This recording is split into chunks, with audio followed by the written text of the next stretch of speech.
Good morning friends. পাহাড়ে morning walk a যেন এক আলাদা অভিজ্ঞতা, আলাদা অনুভূতি, আলাদা স্বাদ এনে দেয়। তা আজ আমরা পেশক টি গার্ডেনে লাভেন্ডার ভিলা থেকে চেক আউট করছি। একটু পরেই আমরা নেমে যাব। আর যাওয়ার সময় তোমাদের খুব সুন্দর একটি জায়গা আমি দেখাবো, যেই জায়গাটি আজ আমিও প্রথম দেখব। এক অপূর্ব রোমান্টিক প্লেস। তোমরা কিন্তু স্কিপ না করে ভিডিওটা শেষ অবধি দেখবে, আমার অনুরোধ রইল। তা না হলে কিন্তু আসল জায়গাটি তোমরা মিস করবে।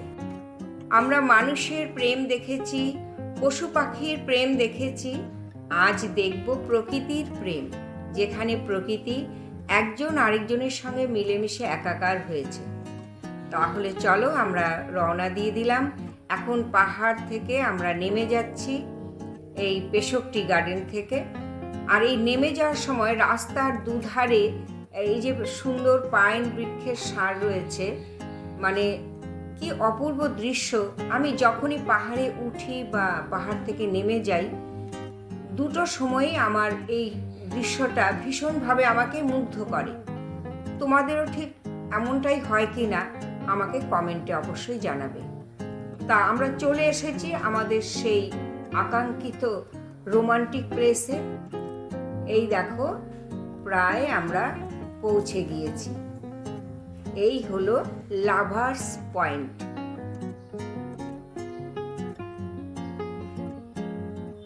এখানে আসতে হলে তোমাকে গাড়ি রিজার্ভ করেই আসতে হবে।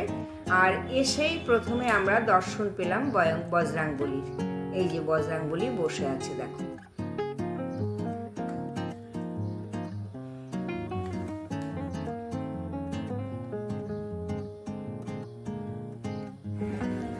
এই হলো লাভার্স পয়েন্ট।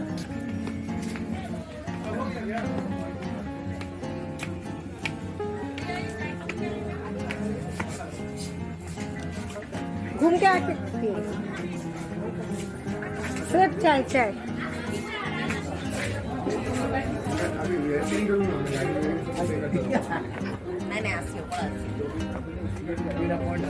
চলে এসেছি আমরা লাভার্স পয়েন্টে।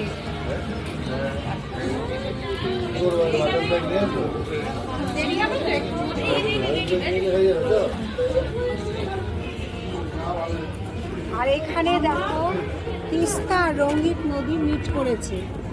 এই দুটো নদীর মিলন দেখো কি সুন্দরভাবে তিস্তা আর রঙ্গিত নদী মিশে গেছে, এখানে জয়েন্ট হয়েছে। দেখো দুর্দান্ত লাগছে। আর ওই যে তিস্তা ওদিক থেকে চলে এসছে, আর তিস্তার গা ঘেঁষে রয়েছে রাস্তা। পাহাড় আর তিস্তার মাঝখানে দেখো উপর থেকে রাস্তাটা কি দুর্দান্ত লাগছে। ওই সাইড থেকে যে খোলা জলটা, সেটা হলো তিস্তা নদী। আর এ পাশে নীলচে সবুজ রঙের যে জল দেখা যাচ্ছে, নদীটা ছোট্ট একটা নদী, সেটা হচ্ছে রঙ্গিত নদী। এই দুই নদীর মিলনস্থল এখানে। আর এটাকে ত্রিবেণীও বলা হয়, যে তিনটে পাহাড়। এই ডান সাইডে যে পাহাড়টা রয়েছে সেটা হলো সিকিম, আর ওদিকে বাঁ সাইডের পাহাড়টা হচ্ছে কালিম্পং, আর আমরা যে দাঁড়িয়ে আছি সেটা হলো দার্জিলিং। এই তিনটে পাহাড়ের চূড়ো। আর এখানে এটাকে ত্রিবেণী বলা হয়। তাছাড়া এখানে কিন্তু পিকনিক স্পটও আছে, প্রচুর পিকনিক পার্টি এখানে পিকনিক করতে আসে। তা এত সুন্দর একটা জায়গা, এই লাভার্স পয়েন্টে এলে আমার মনে হয় সকলের মন ভালো হয়ে যাবে।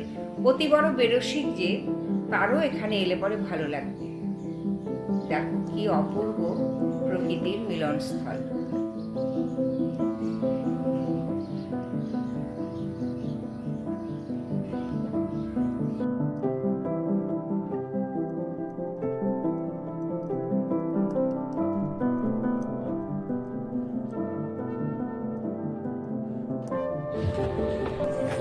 প্রচুর দোকানপাট রয়েছে এখানে। এখানে তোমরা বসে খেতে পারবে চা, ফ্রুটস।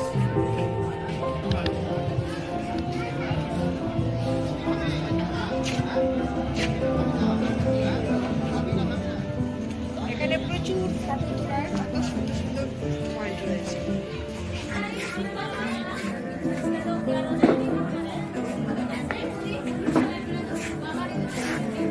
শিলিগুড়ির লাভার্স পয়েন্টে দেখো এখানে বেশ কিছু দোকানপাট রয়েছে, বসে খাওয়ার জায়গা রয়েছে।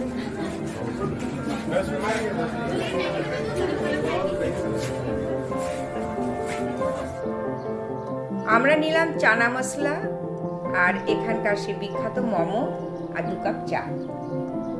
তা এই চা আর মোমো খেতে খেতে আরেকটু উপভোগ করি এই সুন্দর জায়গাটাকে।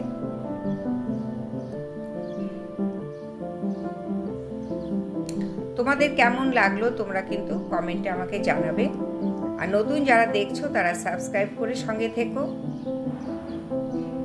এবার তাহলে রওনা দিলাম আমার শিলিগুড়ির উদ্দেশ্যে।